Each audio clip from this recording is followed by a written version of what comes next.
Give proactive explanations, which means every time you say no to a customer, the first thing that pops up in their mind is why. So don't wait for the customer to ask you why.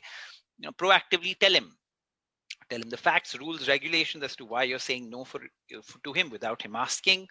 Always when you say no, give an alternative to the customer. As far as possible, give more than one alternative, right? So literally force yourself in your brain to give alternatives to your customer when you're saying no. If a customer still doesn't agree and still wants something, you need to show visible efforts, exactly like the case Arunima spoke about, where the person could say, okay, I don't think I can do anything, but let me check on, let me speak to my seniors, let me check my rules, let me see whether I can extend some boundary to help you out.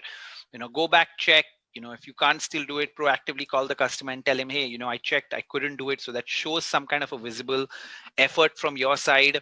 Number 5, be solution centric, which means ensure that you're at all points of time, you are looking for solutions that you can give the customer, versus being problem centric there, right? So always look at what solution that you can give him versus the problem. Frame your no and explanation in a way where the customer feels compelled to take back their request, right? So this is connected to the point that we discussed earlier in terms of reframing negative to positive, right? Where you can say, I can't do this for you because my I can't go ahead with this thing because there are certain security risks that are there in this, right?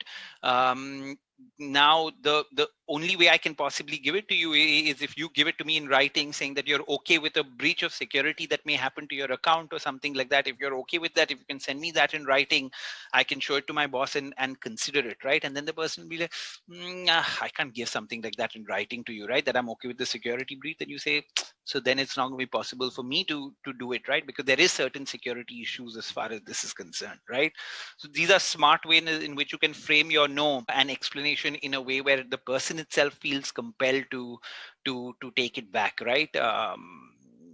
And this can be done in different ways, right? So if you're saying no to somebody, says, so I can definitely do this for you, but this is something that's going to take an additional cost, right? And if you're ready to pay that additional cost to it because it's way beyond the scope of what we've done, we'll be glad to do it for you. We'll definitely do it for you, right? So of course the client, depending on the situation, may or may not agree to that, but again, this is a way of putting that across to you.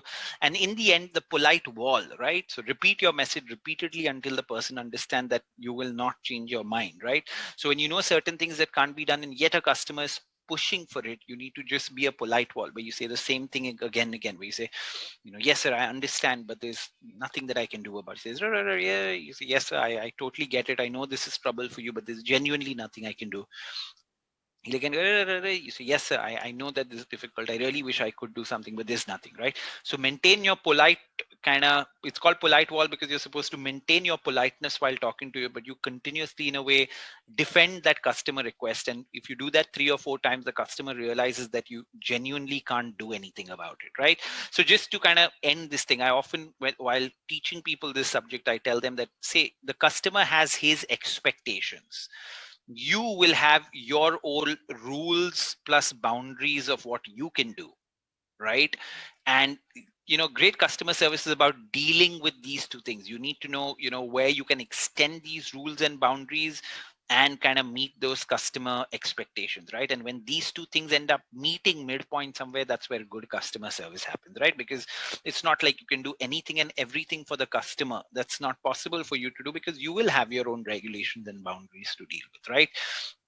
And this thing that you do in the middle, is that's why you need to be adept at dealing with customers.